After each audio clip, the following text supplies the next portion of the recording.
This was one of the coolest moments in all my teaching career. And it all started here when I was playing with my son. We were putting together Hot Wheels tracks when I thought, how cool would it be to have smart tracks that could measure the speed of cars? So I put together a team of students and we got to work. But we soon had a problem. Things were starting to get really expensive. So we reached out to Hot Wheels asking for help, and believe it or not, they actually said yes. And before we knew it, in a couple of weeks, we had dozens of meters of track and over 100 cars to make this project a reality, which was such a huge success at our Maker Fair that it ultimately inspired me to make this. A next generation Hot Wheels toy that can attach to any custom track at home, giving you the power to control launches with a motor system and measure the exact finish times, all managed through a clean app on your device.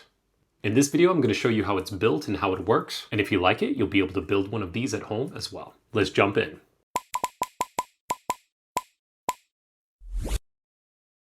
Alright, let's take a look at the design. Our first print is what attaches to the start of the track. Looking under the hood, there are really just three main components. We have an ESP32 Super Mini as the brain, power supply of about 4.5 volts, which the ESP32 onboard regulator drops down to 3.3 volts, and a servo motor that holds cars in place until they're ready to launch. Now this piece has pretty similar hardware, except here we have an infrared sensor to detect passing cars. On both parts there are connector slots to connect the track, and this one has a second connection point here so you can keep the race going. Or we could even make more of these and get multiple speed checkpoints on the track. When you put it all together, here's what it looks like. This is a pretty simple track, but I think it's pretty cool to imagine all the physics and math here. Honestly, there is so much learning potential as an educational toy. I mean, this is essentially a triangle with distances and angles, and knowing the weight of the car, you could predict finish times and compare with actual readings. That's applied learning at its best, and a lot of fun too. And actually, that's where I want to give a quick shout out to Brilliant, the sponsor of this video. As a teacher, I believe that learning is fun when done right. And trust me when I say Brilliant has figured it out. There are literally thousands of interactive lessons to choose from in topics like math, science, programming, and even AI, all designed in a way that engages your brain through problem solving, not just memorizing a bunch of information. Plus, it's all on the go, so you can take your learning anywhere at a pace that works for you. Just check out how stunning these math lessons are. Beautifully designed to strengthen your reasoning and build a deep understanding of numbers.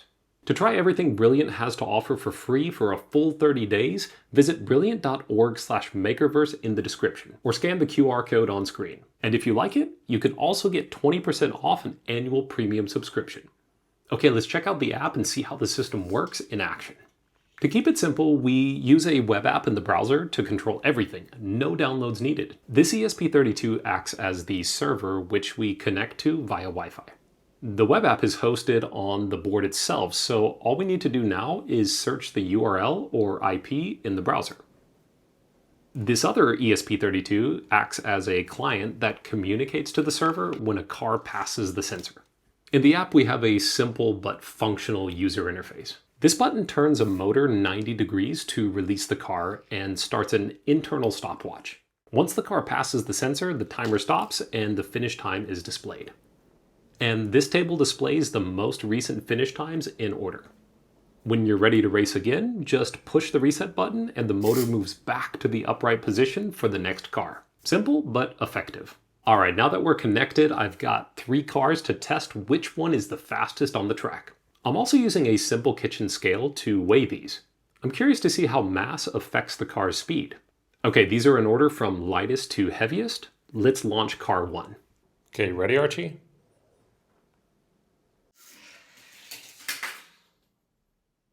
Okay, now car 2.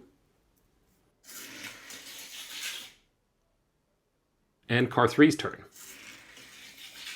Well, I think we have a clear winner here.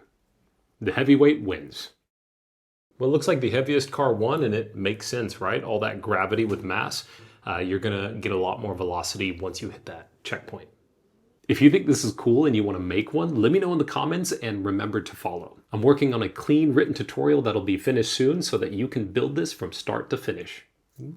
I'd also love to know your ideas as I work on future iterations. I'm already thinking about upgrades like a screw clamp system so that you can easily attach the start system to things like tables or chairs. Let me know what else we could do to make this a great product. All right, makers, that's it for today. Remember, if you can imagine it, you can make it.